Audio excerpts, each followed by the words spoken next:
தேவனுக்கு மகிமை உண்டாவதாக. ஆண்டவராகிய தேவனுடைய அளவற்ற கிருபையினால் ஒரு வாரம் முழுவதும் இந்த துன்பமும் பாடுகளும் இருந்த உலகத்தில் கர்த்தர் நமக்கு நல்லவராக இருந்து மறைவிடம் புகலிடம் கோட்டையும் துரோகமாக இரவு பகலும் மேல் கண்ணோக்கமாக இருந்து காத்து வந்த தேவனுக்கு நன்றி, தேவனுக்கு ஸ்தோத்திரம். சுருக்கமாக சில வார்த்தைகளை சொல்ல விரும்புகின்றேன். வேதத்தை இந்த நாளில் நான் படிக்கும்போது என் ஆண்டவராகிய தேவனுடைய உதவியினால் கொஞ்சம் அவைகளை கவனமாக நிறுத்தி ஆழமாய் படிக்கும்போது என்னை மிகவும் அழுத்தி கொண்டிருக்கிற ஒரு காரியம், அதைத்தான் நான் சொல்ல போகிறேன். தேவனுக்கு மகிமை உண்டாவதாக. தேவனுக்காய் வாழ்ந்த உன்னதமான பரிசுத்தவான்கள், பெரிய பெரிய காரியங்களை செய்தவர்கள், அதாவது சாத்தான் கடைசி நேரங்களில் அவர்கள் ஏதாவது சின்ன காரியத்தில் பழுதடைய செய்திருக்கிறான் என்று தெரிகின்றது. இது கடைசி காலம். இந்த காலத்தில் நான் ரொம்ப கவனமாக நடக்க வேண்டிய காலமாக இருக்கிறது. தேவனுக்கு மகிமை.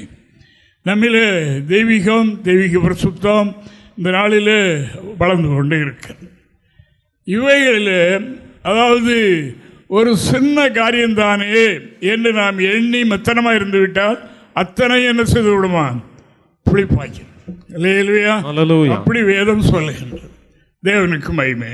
அதற்கு நாம் ஒரு வசனத்தை வாசிப்போம். தேவனுடைய பரிசுத்த நாமம் மகிமைப்படுவதாக. 1 கொரிந்தியர் 5ஆம் அதிகாரம் 6வது வாக்கியத்தை நாம் கொஞ்சம் கவனமாக நிறுத்தி சில வசனங்கள் அவைகளை நாம் கொஞ்சம் ஆழமாய் பார்ப்போம். வாசிக்கலாம். நீங்கள் மேன்மை பாராட்டுகிறது நல்லதல்ல. மேன்மை பாராட்டுவது எதை? நீங்கள் பெற்றிருக்கிற ஆவிக்குரிய நன்மைகளை குறித்து மேன்மை பாராட்டுவது நல்லதல்ல. கொஞ்சம் புளித்தமா பிசைந்தமா முழுவதையும் புளிப்பாக்கும் என்று அறியீர்களா? அதாவது ரொம்ப பிரியமாவை கொஞ்சம் புளித்தமா என்ன செய்யணுமா? அவ்வளவுத்தையும் தன்னை போல ஆக்கிறோமா? தேவனுக்கு மகிமை. இதில் ரொம்ப ஜாக்கிரதை. சின்ன காரியம் என்று எண்ணிடக்கூடாது. நமக்கு எல்லாருக்கும் தெரிஞ்சதான். நம்முடைய வீடுகளில் அதாவது நல்ல மாவை அரைத்து ஆட்டி கலக்கி அதில் 2 துளி புளித்த போட்டு மூடி வச்சிடும். காலைல பார்த்தா அத்தனை உப்பி போயிருக்கும், அவ்வளோ புளிப்பாயிரும். பார்த்துருக்குறோம் இல்லையா? அதே மாதிரி தான் ஆவிக்குரிய ஜீவியம். ரொம்ப கவனிக்கணும். தேவனுக்கு மகிமை. இங்கே இது ஒரு சம்பவத்தை குறித்து சொல்லி இருக்கிறது.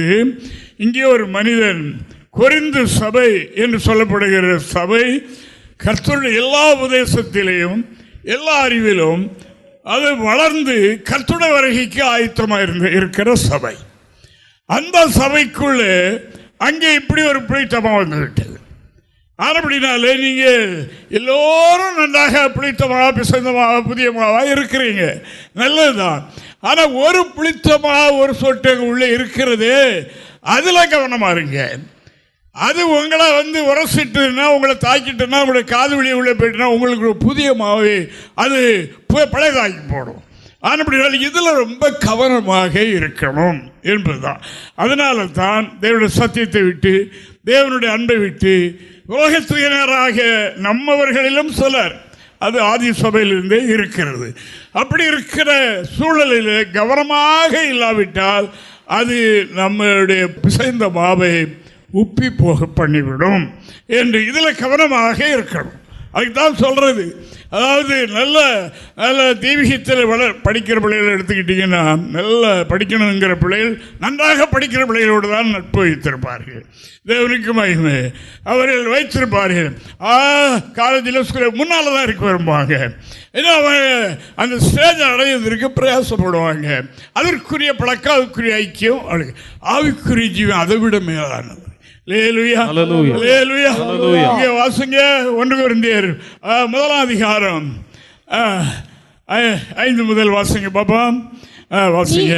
நீங்கள் இயேசு கிறிஸ்துக்குள்ளாய் எல்லா உபதேசத்திலும், கொரிந்து சபைக்கு எல்லா உபதேசத்திலும், எல்லா அறிவிலும் மற்ற எல்லாவற்றிலும் சம்பூர்ணம் உள்ளவர்கள் ஆக்கப்பட்டிருக்கிறபடியால், நீங்கள் எல்லா காரியங்களிலும், எல்லா பழக்க வழக்கங்கள் எல்லாவற்றிலும் சம்பூர்ணமாக்கப்பட்டிருக்கிறபடியினால், அவர் மூலமாய் உங்களுக்கு அளிக்கப்பட்ட தேவ கிருபைக்காக நான் உங்களை குறித்து எப்பொழுதும் என் தேவனை ஸ்தோத்தரிக்கிறேன். அவருடைய நோக்கம் அதுதானே. அவருடைய நோக்கம் அதுதான். அவருடைய ஆதாயம், அவர் செய்கிற ஊழியர்கள் வேலை இருக்குல்ல, அதனுடைய எதிர்பார்ப்பு என்ன? நீங்கள் எல்லாவற்றிலும் சம்பூர்ணமாக இருக்கணும், நீங்கள் எல்லாவற்றிலும் தேர்ந்தவர்களாக இருக்கணும். அதை நீங்கள் உங்களுக்குள்ளே இருக்கிறபடியினால், கொரிந்து சபையில் இந்த பிராஞ்சில் அது இருக்கிறபடியினால் நான் தேவனை ஸ்தோத்திரிக்கிறேன். எனக்கு அது ரொம்ப மகிழ்ச்சியாக இருக்கிறது. என்னுடைய பிரயாசம் வீண் போகவில்லை என்ற ஒரு தைரியம் எனக்கு கிடைக்கிறது. தேவனை ஸ்தோத்திரிக்கிறேன். அப்படியே நீங்கள் யாதொரு வரத்திலும் குறைவில்லாதவர்களாய், அது மாத்திரமல்ல, இப்படியெல்லாம் இருக்கிறீங்க பாருங்க, யாதொரு வரத்திலும் இந்த கொரிந்து சபையில் எந்த குறைவும் இல்லை, யாதொரு வரத்திலும் குறைவில்லாதவர்களாய் நம்முடைய கர்த்தராகிய இயேசு கிறிஸ்து வெளிப்படுவதற்கு காத்திருக்கிறீர்கள், வருகைக்கு காத்திருக்கிறீர்கள். போதும். தேவனுக்கு அந்த சபைக்குள்ளதான் இங்கே ஒரு பிடித்தமாக இருக்கிறது. அதைத்தான் சொல்லுகிறார். அதை இப்பொழுது நாம் சபையை எடுத்துக்கொள்ளலாம், நம்மை எடுத்துக்கொள்ளணும், நமக்குள்ளே எடுத்துக்கொள்ளணும். நம்மளுடைய வாழ்க்கை அதாவது பிசைந்த மாவாக ஆயிற்று. அடுத்தது என்ன செய்யணும்? அப்பம் செய்யணும். அவ்வளோதான். தேவனுக்கு மகிமை. இந்த புதிய மாவாகிறதுக்கு அந்த மாவு எவ்வளோ கஷ்டப்பட்டுருக்கும் பாருங்க. அது மாவு டைரக்டாக உற்பத்தி ஆகி வருகிறது இல்லை, ஏதாவது ஒரு தானியத்தில் இருந்து தான் அந்த மாவு தயார் பண்ணப்படும். அப்படி என்றால் அந்த தானியம் என்ன பாடுபட்டு இப்போ இயந்திரங்கள் இருக்கிறது, கொடுத்து அரைச்சி மாவாக்கிறீங்க, ஆயிரும். ஆனால் அந்த காலத்தில் உரலில் போட்டு தான் இடிப்பாங்க. உரலில் போட்டு இடித்து நல்ல மாகாணமாக இருக்கும், வெளியே எடுத்து சலித்து பார்த்தா பழையபடியும் அது கிடக்கும், குருணா கிடக்கும். பழையபடி போடுவார்கள். இடி வாங்கி பலவிதமான உபத்திரவப்பட்டு அது மாவாகிறது, மெல்லிய மாவாகிறது. தேவனுக்கு மகிமை. அந்த மெல்லிய மாவு அப்புறம் அப்படி விடவில்லை.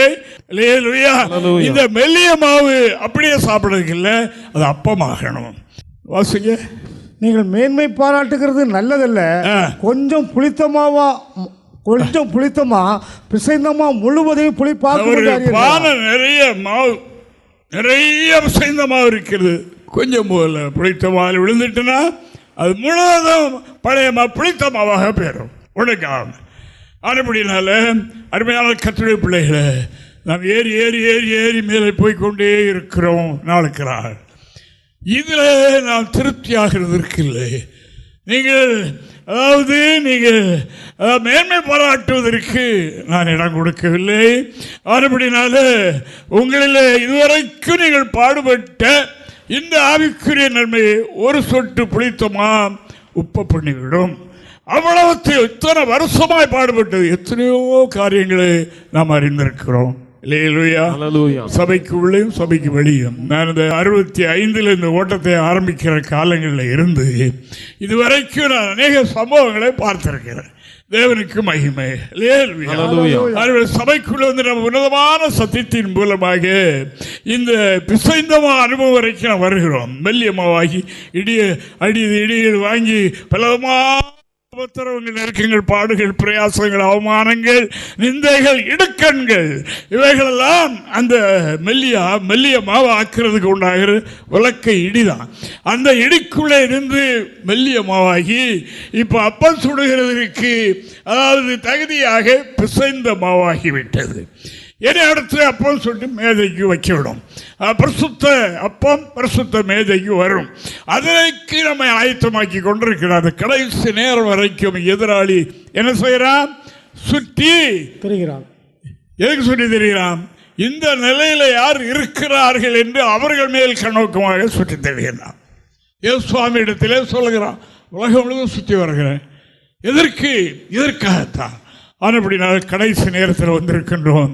அருமையான கர்த்தருடைய பிள்ளைகளை, நம்முடைய வாழ்க்கையில் அதாவது நாம் பெற்றிருக்கிற தெய்வீக அனுபவத்தை காத்துக்கொள்ள அன்றைக்கு நாங்கள் ஊழியர்மான மீட்டிங் நடத்தினோம். கடந்த புதன்கிழமை கன்னியாகுமரி டிஸ்ட்ரிக்டில் உள்ள தேவனுடைய தாசர்கள் வந்திருந்தார்கள்.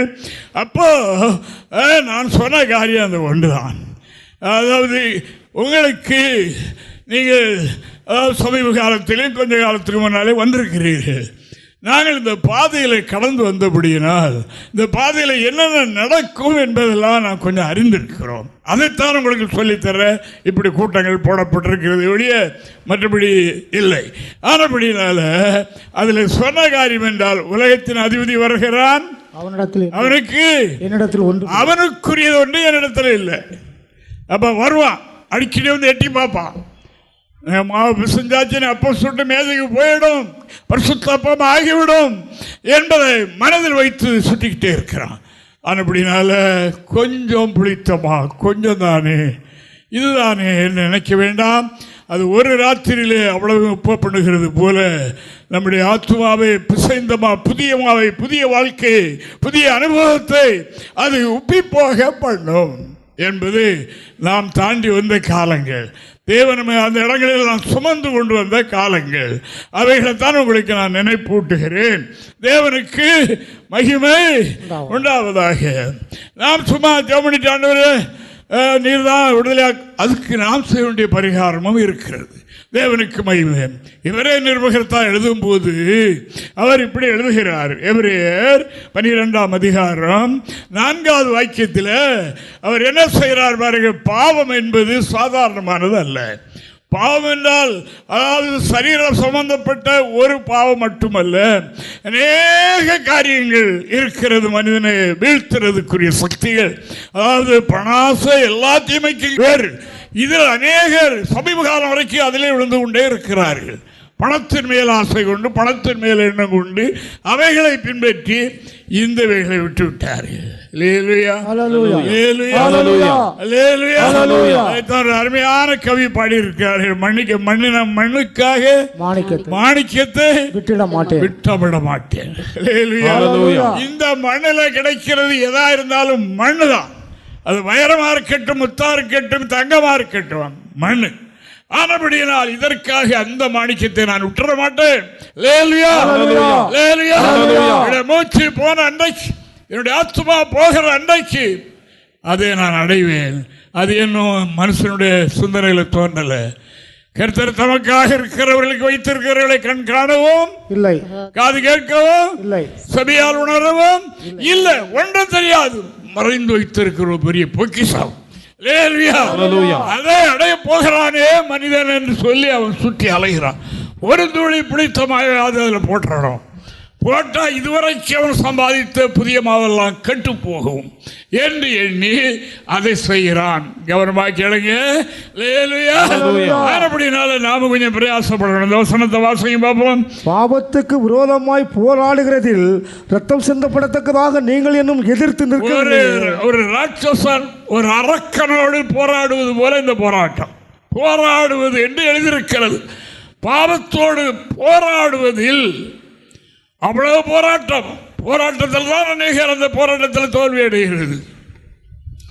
ஜெயிக்க முடியாது. ஜெயிக்க முடியாது என்றால் என்ன செய்யணும்? வாசங்க.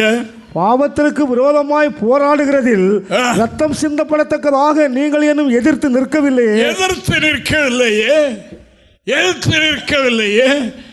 பாவம் என்று தெரிந்தவர்கள் திருப்பி இருக்கா பார்ப்போம் நினைக்கிறோமே. அது பாவம் என்று தெரிந்தால் இன்னொரு நாள் கண்டு பேசுவோம் என்று நினைக்கிறோமே. தேவனுக்கு மகிமை. ஆண்டவர் நம்மை பார்க்கிறார்.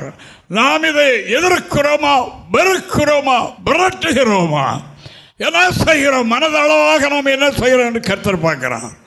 அது எந்த அளவுக்கு இருக்கணுமா? ரத்தம் சொந்தக்கூடிய அளவுக்கு. அந்த ராட்சசனோடு செய்கிற போரு ரத்தம் சொந்தக்கூடிய அளவுக்கு.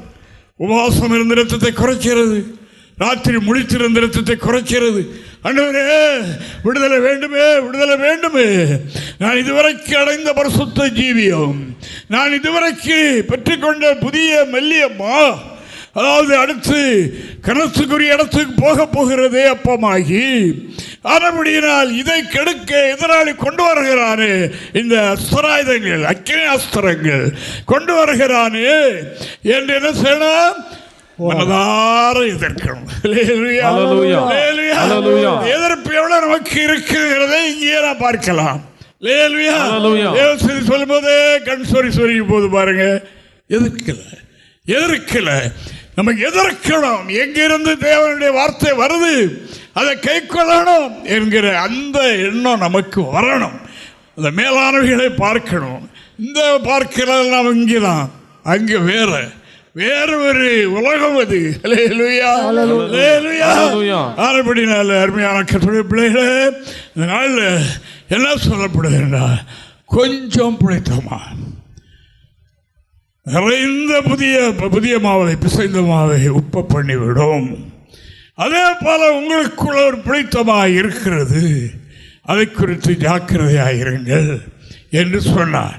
அதை நீக்கி போடுங்கள் என்றும் சொன்னார். தேவனுக்கு மகிமை உண்டாவதாக. அன்பான கர்த்தருடைய பிள்ளைகளே, அதற்காக எதையும் யாரையும் பகைக்க வேண்டும் என்று நாம் சொல்லவில்லை. அவர்களுடைய கருத்துக்களை, பேச்சுகளை, அவருடைய நடக்கைகளை உள்ள எடுத்துடாதீங்க. எடுத்துனா அவங்களுக்குள்ள இருக்கிற அத்தனையும் போச்சு.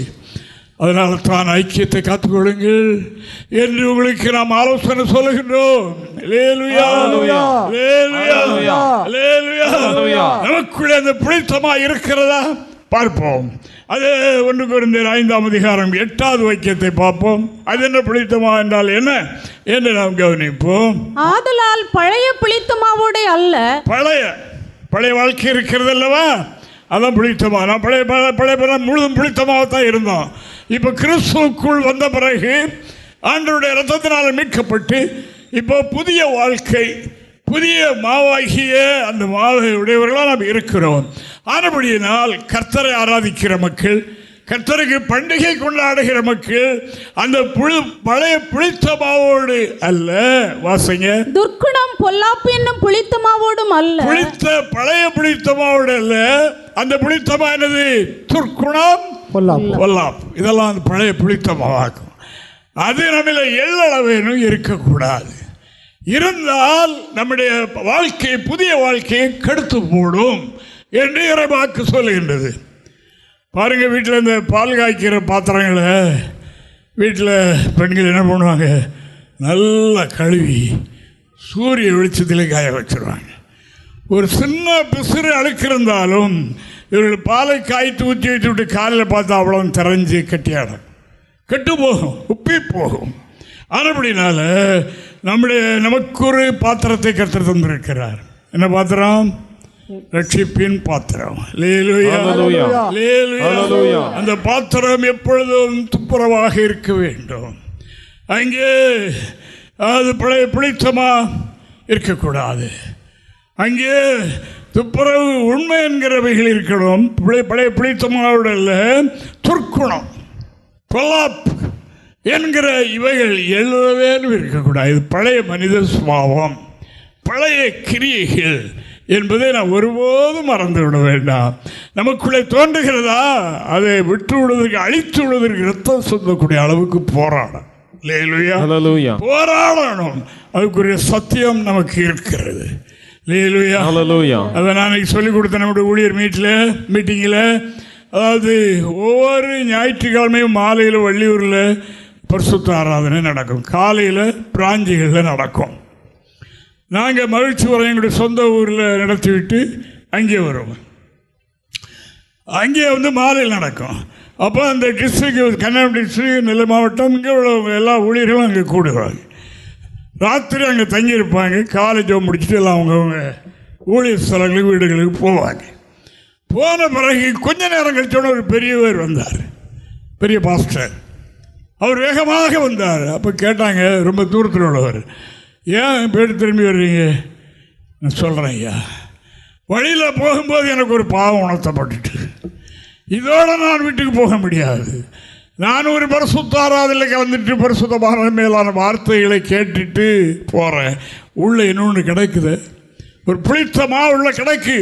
இதோடு போனேன்னா நான் இதுவரைக்கும் இந்த வாரத்தில் கேட்ட சத்தியங்கள், பெற்றுக்கொண்ட நன்மைகள், இதுவரைக்கும் அடைந்த அனுபவத்தெல்லாம் புளிப்பாக்கப்படுமே. எப்படி பாருங்க, ஒரு வயசானவர், அவருடைய அனுபவத்தை பாருங்க. நீங்கள் இதை கற்றுக்கொள்ளணும். தேவனுடைய ராட்சி தான் நெருங்கிட்டு, நாள் நெருங்கிட்டு, அதை அடைவதற்கு நம்மள புளிப்பு கொஞ்சமும் காணப்படக்கூடாது, துர்க்குணம் இருக்கக்கூடாது நம்மிடத்தில். அதாவது பொல்லாப்பான சிந்தனைகள், பழைய ஜீவம் இருக்கக்கூடாது. அவைகளை விட்டு தொடர்ந்து வாசிங்க. துப்புரவு உண்மை என்னும் புளிப்பில்லாத அப்பத்தோட பண்டிகை ஆசரிக்க கடவோம். ஆமா, நம்முடைய ஆராதனை எப்படி இருக்கணும்? பழைய புளித்தமாவோட இல்ல, புதியமாக துப்புரவு உண்மை என்கிற புளிப்பில்லாத அப்பத்தோடு பண்டிகை ஆசரிக்க வேண்டும்.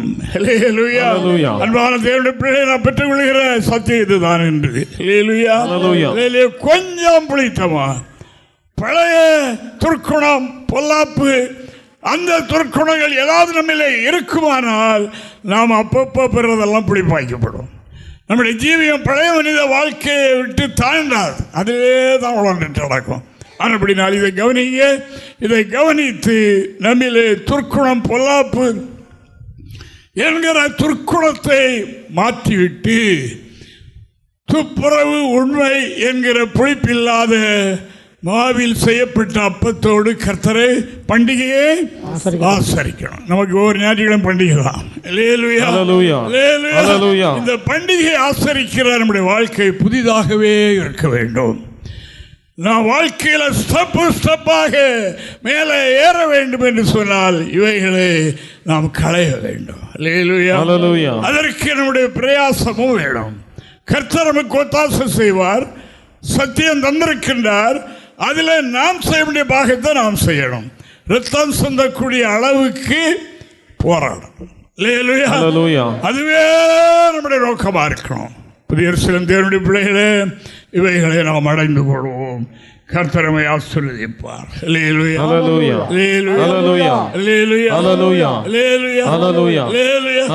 உலகத்தில் பிறப்பிக்கப்படுகிற ஒவ்வொரு மனிதர்களும் பரிசுத்தவான் வீட்டில் பிறந்த பிள்ளையா இருந்தாலும் சரி, அரசர் வீட்டில் பிறந்த பிள்ளையா இருந்தாலும் சரி, அவருடைய உருவாக்குதல் எப்படி துர்க்கணும் இல்லையா?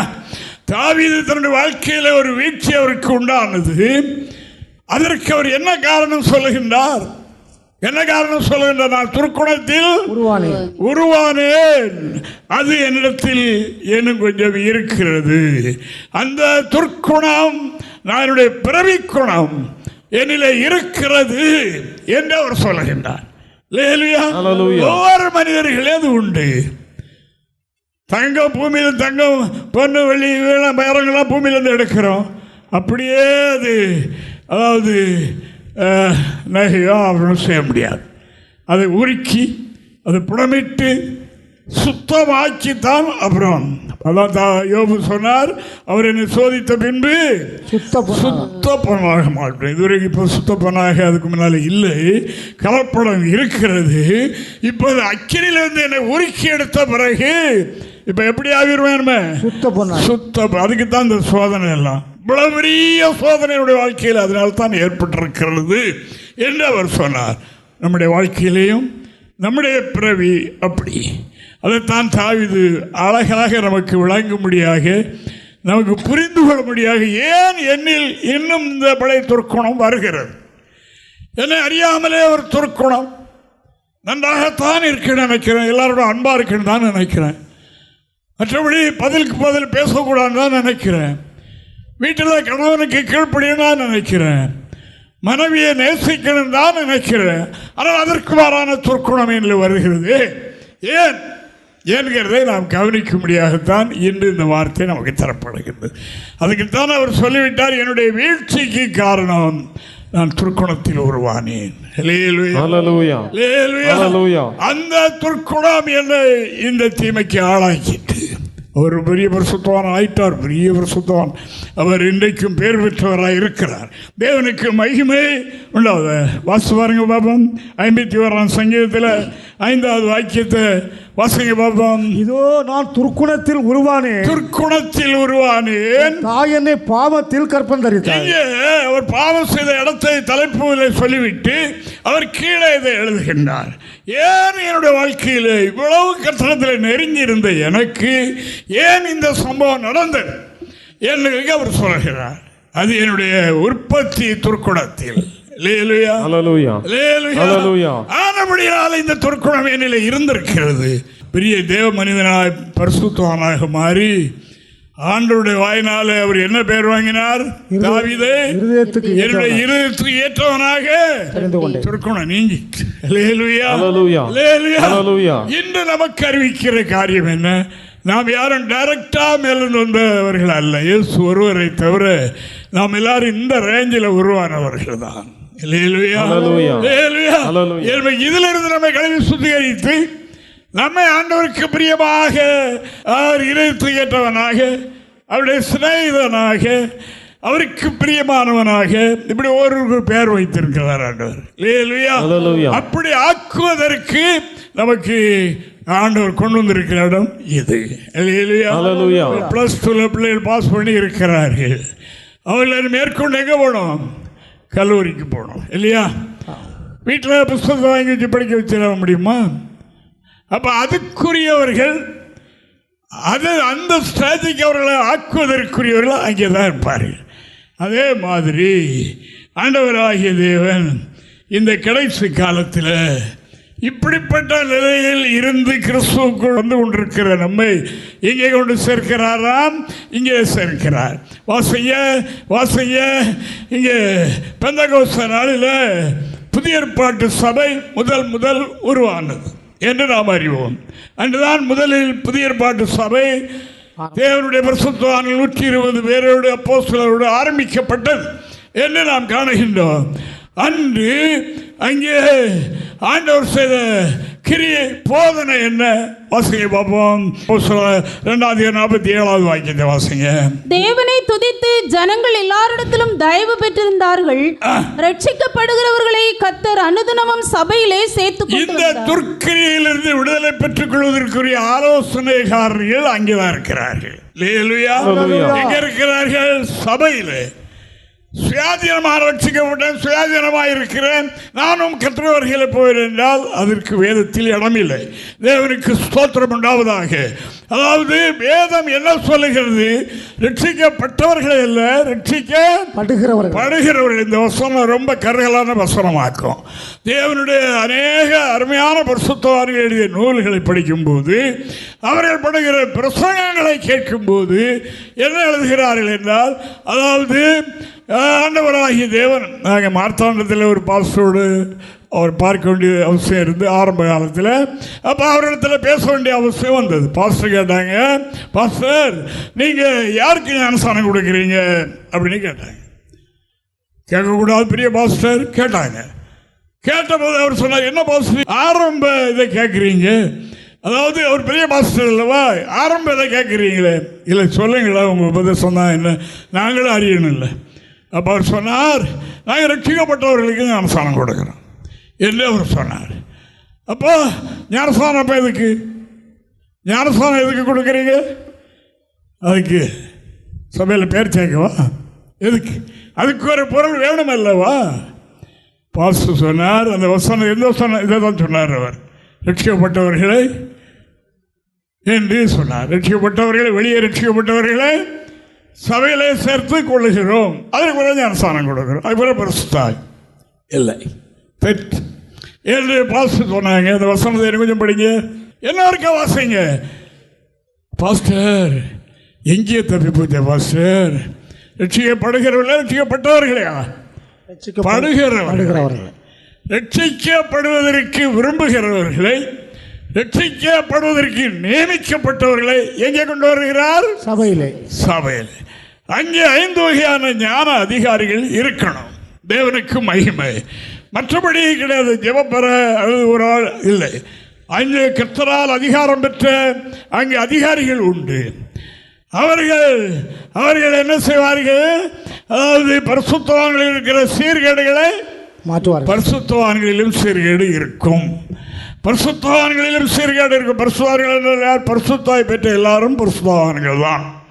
ஒவ்வொரு நிறுவனத்தை நீங்கள் முதலாவது படிக்கும்போது தலைப்பு வாசிங்கன்னா அதில் என்ன எழுதியிருக்கும்? பரிசுத்தவான்களுக்கும் பரிசுத்தவான்கள் ஆகும்படி அழைக்கப்பட்டவர்களுக்கும் எழுதுகிற நிறுவனம். கவனிங்க, நல்லா கவனிங்க.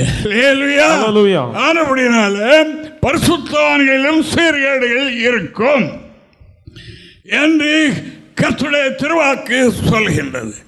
பரிசுத்தவான்கள் சீர்பொருந்தும் பொருட்டு ஞான அதிகாரிகள்.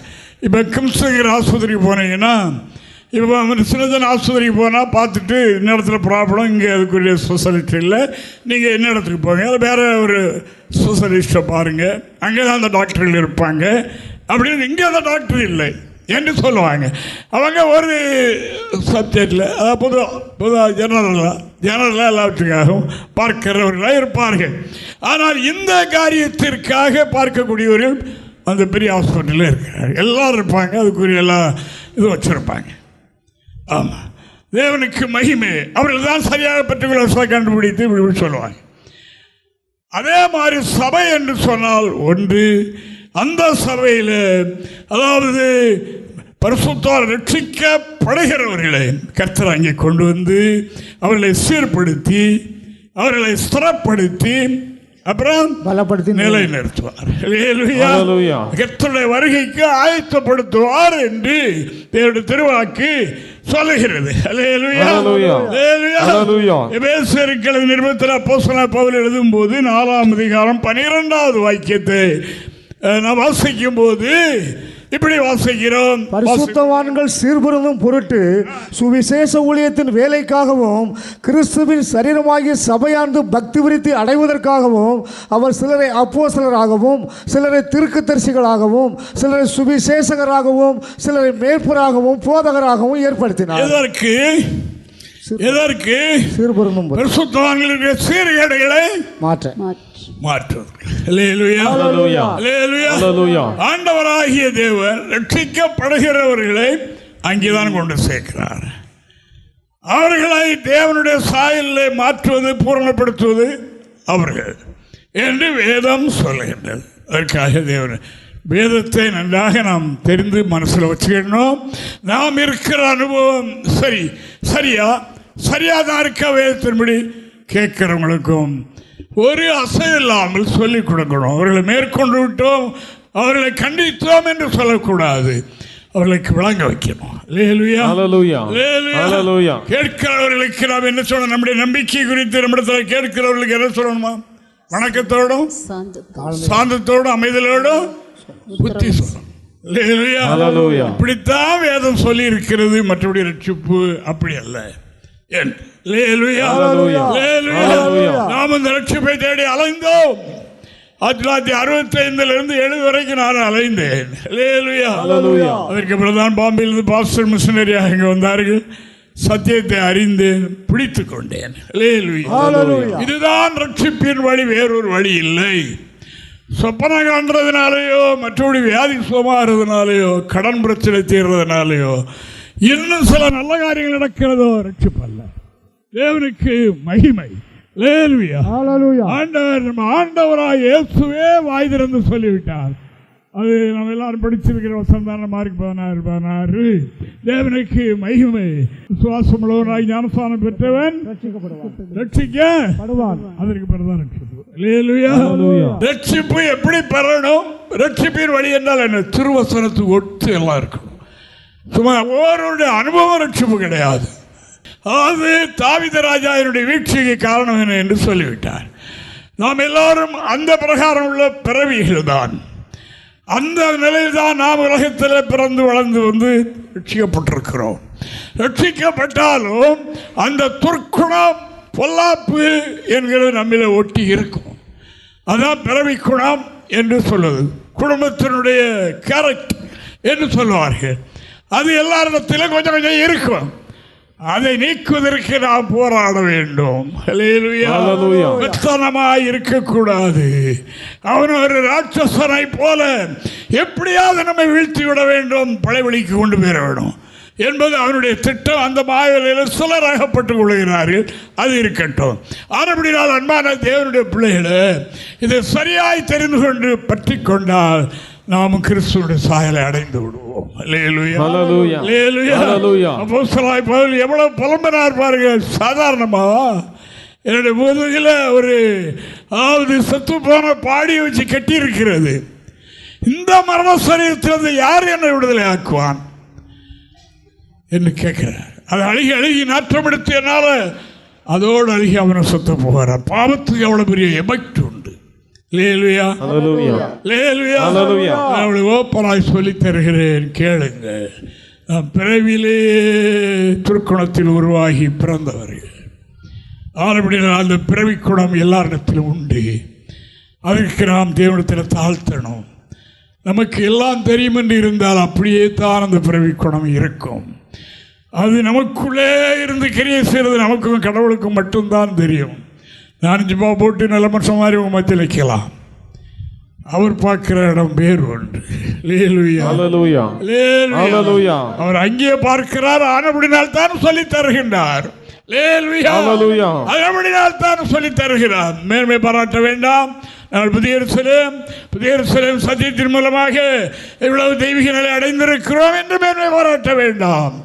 கொஞ்சம் போல பழைய துர்க்குணம் உங்களை இருக்குமானால் அது பிடித்தமா, அதாவது பிசைந்தமா அனைத்தையும் உப்பப்படிவிடும். இப்படித்தான் அநேகிறது இழந்து போயிருக்கிறதை நாம் அறிவோம். நாம் ரொம்ப பெரியவர்கள் என்று சொல்வதற்கு ஒன்றும் கிடையாது.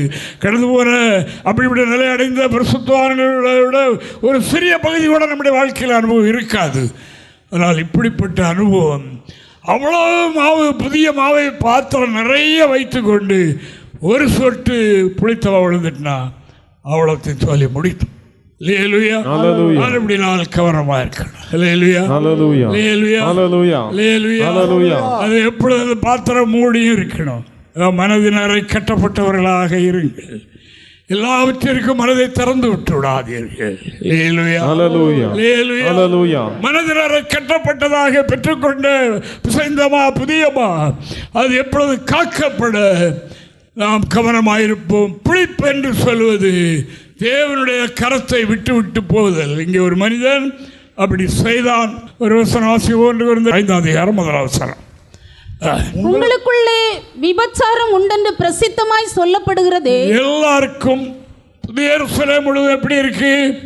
பிசைந்த புதிய மாவாக. அதுக்குள்ளே உங்களுக்குள்ளே ஒருவன் இப்படிப்பட்ட புளித்தமாவா இருக்கிறானே. வாசிங்க. ஒருவன் தன் தகப்பனுடைய மனைவியை வைத்துக் கொண்டிருக்கிறானே. போதும். இது நீ நினைக்கலாம், அவனுடைய தாயாரா தானே, அவனுடைய தாய் தானே? இல்லை. அந்த காலத்தில் பல தாரம் கொண்டவர்களாக இருந்தார்கள். அதில் முதல் தாரத்து மகன் இப்பொழுது வாலிபனாக இருக்கிறான். அந்த மனிதன் இந்த முதல் தாரத்து பையன் வாலிபனாக இருக்கிற காலத்தில் இன்னொரு திருமணம் செய்கிறான். அது வாலிபர். அப்படிப்பட்ட காரியத்தில் உண்டான தீமை பற்றி தான் இது எழுதியிருக்கிறது. அதுதான் எழுதியிருக்கிறது. அது இவனுடைய தாய் அல்ல, தகப்பனுடைய மனைவி. அப்போ இவர்களெல்லாம் சபைக்குள்ளே நல்ல கர்த்தருடைய வருகைக்கு ஆயத்தமாக இருக்கிற சபைக்குள்ளே இப்படி ஒன்று முளைத்தது. இதை வைத்து உடைகள் மேலே பாராட்டின வெளியே பூராம் தெரிகிறது. இப்படிப்பட்ட தீமை அந்த சபைக்குள்ளே இருக்கிறது என்று தெரிகிறது.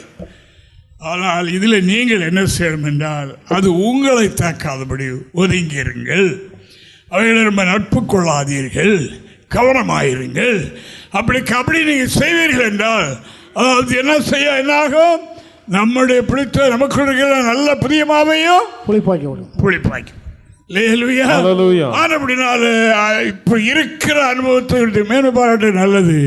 ஆனால் இது புளிப்பையும் கூட வச்சுக்கிட்டு மேன்மை பாராட்டக்கூடாது. சபைக்குள் இருக்கிறதை பற்றி இப்போ நான் படிக்கிறோம். இது நமக்கும் தான், தனிப்பட்ட வாழ்க்கைக்கு இது உண்டு. தேவனுக்கு ஸ்தோத்திரம் உண்டாவதாக. புளித்தமாவென்றால் என்ன? துர்க்குணம், பொல்லாப்பு என்பவைகள் எல்லாம் என்னது? புளித்தமா. அப்படிப்பட்ட பழைய துர்க்குணங்கள் நம்மில இருக்குமானால், கிரியையில இல்லாவிட்டாலும், வாயினால் இல்லாவிட்டாலும், கையினால் இல்லாவிட்டாலும், உள்ளுக்குள்ளே அப்படிப்பட்ட குணம் என்ன இருக்கிறது என்றால், சந்தர்ப்பம் வரும்போது நம்மிலிருந்து எழும்புகிறது என்றால், அதை நாம் ரத்தம் சொந்தக்கூடிய அளவுக்கு போராடி அவைகள் என்ன செய்யணும்? மேற்கொள்ளணும். அது சாதாரண காரியம் இல்லை. போகாது. அவனுடைய முழு காரியம் அந்த இடத்துக்கு போக போறான்னு மாவு பிசைஞ்சாச்சு, அப்பா சுட்ட உடனே மேதைக்கு வந்துடும். வந்து பரிசுத்த அப்பம் ஆயிடும். அப்புறம் ஒன்றும் செய்ய முடியாது. ஆனபடினால் இது இப்போ பிழைப்பாக்கிறணும் என்று அவன் பிரயாசப்படுறான். பாவரிக்க கேட்கறதுனால நிறைய காரியங்களை அறிகிறோம் அல்லவா? எவ்வளவு பழைய குணங்கள், எவ்வளவு பழைய கிரியைகள், எவ்வளவு நினைவுகள் நம்மள வருது பாருங்க. இது நான் வெளியே சொல்றத என்று நீங்கள் கவலைப்பட வேண்டாம். இது இன்னைக்கு இருக்கு. இதான் ஏன் என்று நாம் அறிய வேணுங்கிற கதை இதெல்லாம் சொல்றேன். இதோட நான் போராடணும்.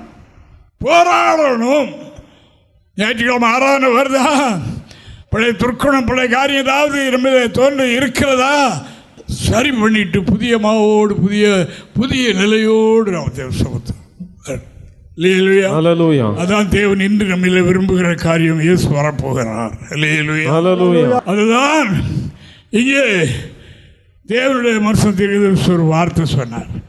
என்ன சொன்னார்? ஒரு மனிதன் தன்னுடைய வஸ்திரத்தின் தொங்கலில் பரிசுத்த மாம்சத்தை கட்டி கொண்டு போகும்போது ஒரு அசுத்தத்தில், அதாவது இது பட்டுவிட்டால், இந்த இந்த தொங்கல் அதில் பட்டல்லவா, பட்டதுனால அது பரிசுத்தமாயிருமா என்று கேட்டார். என்று ஆசாரியனிடத்தில் போய் வேத நியாயத்தை குறித்து கேளு. வேதத்தில் அப்படி இடம் இருக்கிறதா? இது போய் அதை தொட்ட உடனே அந்த அசுத்தம் பரிசுத்தமாக இருக்குதா என்று வேத நியாயம், வேதம் கர்த்தருடைய வேதம் என்ன சொல்கிறது என்று கேளு அப்படி கேட்டார். கேட்டபோது ஆசாரியர்கள் சொன்னார்கள் ஆகாது. சரி. அதே நேரத்தில் ஒருவன் அசுத்தமானது வஸ்திரத்தங்களில் கட்டி கொண்டு போகும்போது பரிசுத்தம் வந்து இந்த இதில் தொட்டுவிட்டால் இது அது அசுத்தமாகுமா? ஆகும் என்று சொன்னார். சிலர் சொல்லுவார்கள் அப்படி ஒதுங்கிறவா அவங்கள நம்ம ஆதாயப்படுத்தணும் இல்லையா, அதையும் சரி பண்ண இல்லை. நீங்கள் இந்த பரிசுத்தம் அதை பரிசுத்தமாக்காது, அதுக்கு உபதேசம் இருக்குது வேற. தேவனுக்கு மகிமை. நீங்கள் உங்களில் இருக்கிற புதிய மாவை காத்துக்கொள்ளுங்கள், இந்த மாவை காத்துக்கொள்ளுங்கள், காத்துக்கொள்ளுங்கள் என்று வேதம் சொல்கிறது. ஆகாய் 2ஆம் அதிகாரத்தில் 11ஆம் வசனத்திலிருந்து ஒரு 14 வரைக்கும் வாசிக்கும் போது என்ன சொல்கிறார் பாருங்க. ஒருவன் தன் வஸ்திரத்தின் தொங்கல்களிலே பரிசுத்த மாம்சத்தை கொண்டு போகையில் தன் வஸ்திரத்தில் தொங்கல் அப்பத்தையாகிலும் சாதத்தையாகிலும் திராட்சை ரசத்தையாகிலும் எண்ணெயாகிலும் மற்றெந்த போஜன பதார்த்தையாகிலும் தொட்டால் அது பரிசுத்தமாக இருக்குமோ என்று நீ ஆசாரியனிடத்தில் வேத நியாயத்தை பற்றி கேள் என்று சேனையின் கர்த்தர் சொல்லுகிறார் என்றார். அதற்கு ஆசாரியர்கள் பிரதித்திரமாக பரிசுத்தம் ஆகாது என்றார்கள். பிணத்தால் தீட்டுப்பட்டவன் அவைகளின் எதையாகிலும் தொட்டால் அது தீட்டுப்படுமோ என்று ஆகாய் பின்னும் கேட்டார். அதற்கு ஆசாரியர்கள் பிரயோஜனமாக தீட்டுப்படும் என்றார்கள். போதும். தேவனுக்கு மகிமை. அந்த அசுத்தம் இந்த பரிசுத்தத்தை தொட்டால் இங்கேயும் தீட்டாகும். அதே நேரத்தில் இவருடைய பரிசுத்தம் அந்த அசுத்தத்தை பரிசுத்தமாக்காது. தேவனுக்கு மகிமை. நம்முடைய ஐக்கியம் கவனமாக இருக்கணும். நாம் இப்போ பிசைந்தவா அனுபவத்துக்குள்ளே வந்துக்கிட்டு இருக்கிறோம். மெல்லியவாகிறதுக்கு கனபாடுபட்டோம். அதாவது வழக்கினால் இடிபட்டு பலவிதமான அவதிகள் பட்டு மெல்லியமாவாயிட்டு. இப்போ மெல்லியமாவாய் அடுத்த 2வது ஸ்டேஜ் பிசைகிற அனுபவம். அந்த பிசைகிற அனுபவத்தில் அதுவும் ஒரு பாடுதான். அதை பிசைந்து ரெடி ஆயிடுச்சு. என்ன அடுத்தால அப்போ சுட்டு அந்த நிலைக்கு போயிடும், பரிசுத்த இடத்துக்கு போயிடும். அதற்கு முன்னால் இதை முழுவதையும் உப்ப பண்ணிவிட வேண்டும், இதை முழுவதையும் புளிப்பாக்கி விட வேண்டும் என்று ஒரு வலைவி சுற்றி தெரிகிறான். ஆனப்படினால் எவ்வளோ அருமையானவர்களோ தெரிந்தவர்களோ அது தெய்வீகத்துக்கு மாறாக இருந்தால் அதிகம் நெருங்காதீர்கள். அதான் நம்முடைய வேதத்தினுடைய மத்திய பகுதியாகிய சங்கீதம் 1. தேவனுக்கு மகிமை. வேதத்தின் மத்திய பகுதியில் அது எழுதப்பட்டிருக்கிறது. சங்கீதம் 1. துன்மார்க்கருடைய ஆலோசனையில் நடவாமலும் பாவிகளுடைய வழியில் இல்லாமலும் பரிகாசக்காரர் உட்காரிடத்தில் உட்காராமலும் வேதத்தில் தியானமாயிருங்கள். நேரம் போகல கொஞ்சம் டைம் பாஸ் இல்லை.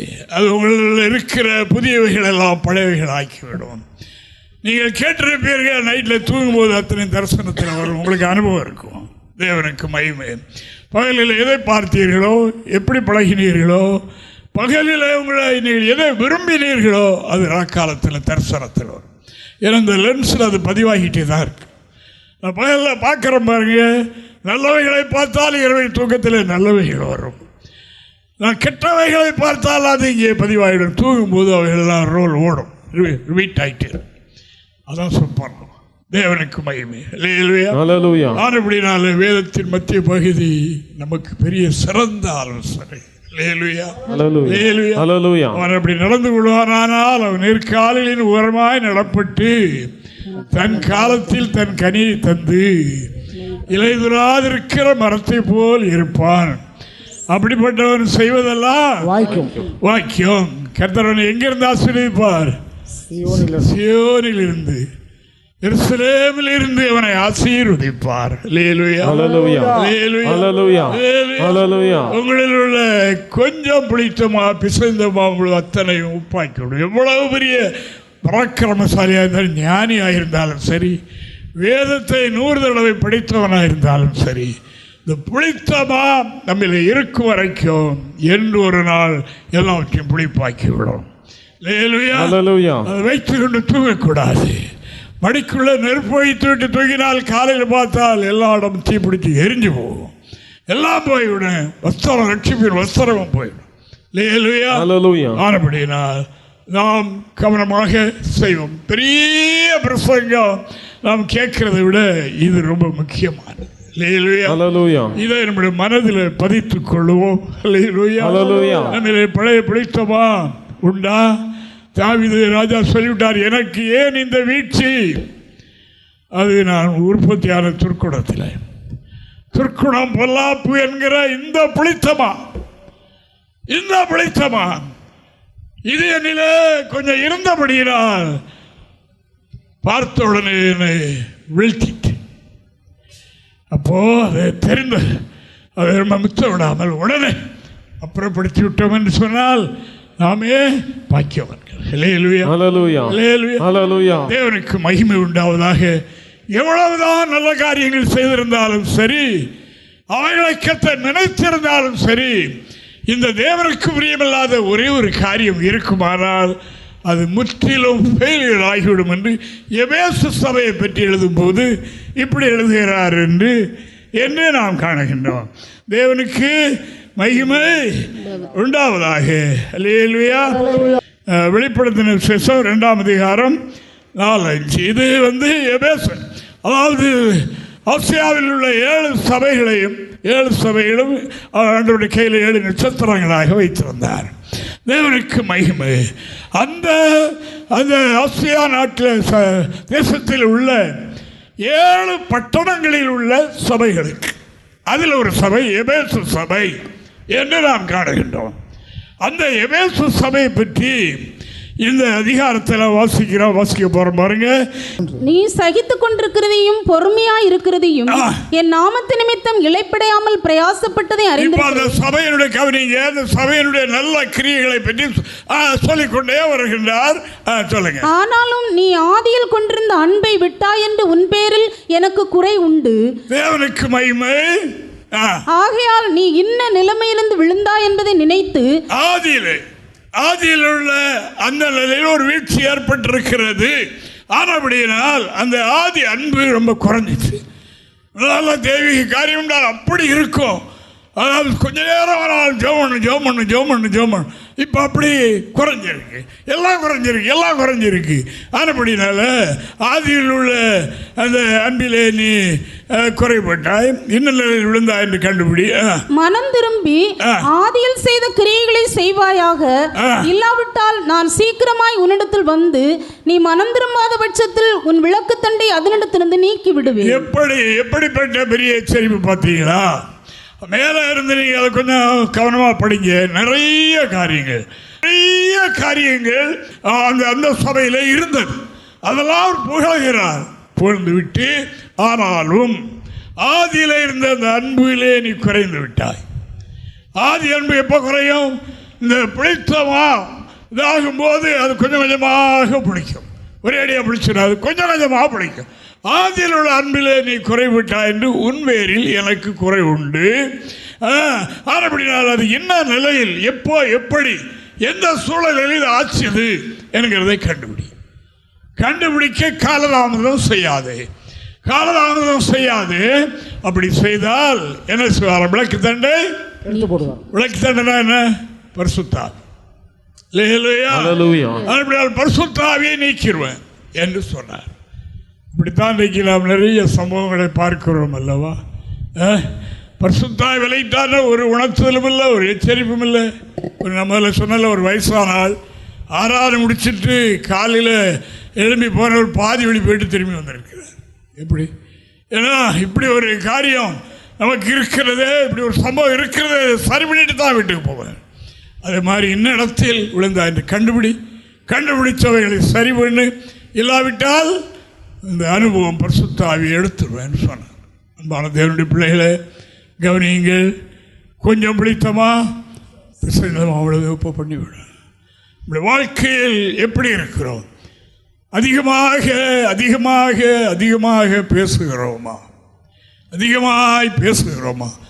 நம்முடைய சகோதரர்களுக்குள்ளேயே இருக்கிறவர்களை பற்றிய குறைபாடுகளை ஒருவருக்கொருவர் நாம் கலந்து ஆலோசிக்கிறோமா? பேசுகிறோமா? அது நல்லதல்ல. விளக்கு தண்டுக்கு ஆபத்து வந்துவிடும். நீக்கி விடுவேன் என்று சொல்லுகின்றார். காலதாமதம் செய்யக்கூடாது. இந்த வருஷமும் பாதியாக போகிறது. தேவனுக்கு மகிமை உண்டாவதாக. எழுந்து நிற்போம், எழும்புவோம், நாம் வேகமாய் முன்னேறுவோம். வேளாண்மை காட்ட வேண்டும் என்று கர்த்தர் விரும்புகிறார். எனக்கு சொன்னார், நீ ஏறி வா என்று சொன்னார். உட்கார்ந்திருக்கிறவர்களுக்கு காட்ட மாட்டார், மேலே ஏறி வா. இப்படியே ஆதி நிலையிலே இருக்காது, மேலே ஏறி வா. ஆதியில் உள்ள அனுபவத்துக்குள்ள வளர்ந்து வா. மேலே ஏறி வா. அப்புறம் என்ன செய்வேன்? ஆட்டுக்குட்டியனுடைய மனைவியை ஏறி வர்றவர்களுக்கு தான், மற்றவர்களுக்கு இல்லை. மற்றவர்களுக்கு தெரியாது. அப்படி ஏறி அவர் போகும்போது ஆட்டுக்குட்டியாருடைய மனைவி மேலே இருந்து வருகிறது. எப்படி வருது? எருசலேம், புதிய எருசலேம், தன் மணவாளனுக்காக ஆயத்தமாக்கப்பட்ட மணவாட்டியை போல பரலோகத்தை விட்டு பூமிக்கு இறங்கி வர கண்டு காடுகிறேன் என்று சொல்கின்றார். ஆதியில் உள்ள அன்பை வளரும், பெருகுவோம். அதே நிலையில் இருந்து விட வேண்டாம். நம்ம பிடித்துமா வந்து நம்மை சந்திக்காதபடி பார்த்துக் கொள்ளுங்கள். நாம் ஒன்றையும் பகைக்க வேண்டாம். வந்தால் வணக்கம், ஸ்தோத்திரம், பேசாதீர்கள். ஏதேன் தோட்டத்தில் உண்டான ஒரே வீழ்ச்சிக்கு காரணம் அதுதான்.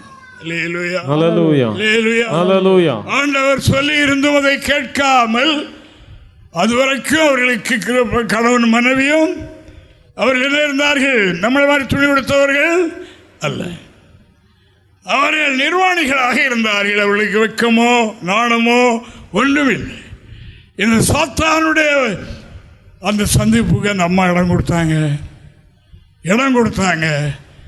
உட்கார வச்சு பேச ஆரம்பித்தாங்க. அவன் நன்றாக ஓதி விட்டான். பார்க்கக்கூடாது என்ற மரத்தை பார்க்க வைத்து விட்டான். விரும்பத்தகாததை விரும்ப வைத்து விட்டான். இப்படித்தான் பாவம் சம்பவிக்கிறது. உடனே கண்டுபிடியுங்கள், உடனே கண்டுபிடியுங்கள், சீக்கிரமாய் கண்டுபிடித்து இழந்துருங்கள். ஆண்டவர் சொன்னதுக்கு மாறாக சொல்லிக் கொடுத்தான். நம்பினார்கள், நம்பி வீழ்ச்சி ஏற்பட்டது. தேவனுக்கு மகிமை. அப்படினால் இன்று நமக்கு தருகிற சுருக்கமான ஆலோசனை கொஞ்சம் பிடித்தமாக சின்ன காரியம் இதுவரைக்கு பெற்றுக்கொண்ட புதிய அனுபவத்தை உப்ப பண்ணிவிடும். கவனமாயிருப்போம், கவனமாயிருப்போம். நம்முடைய ஆத்மாவை காத்துக்கொள்வோம்.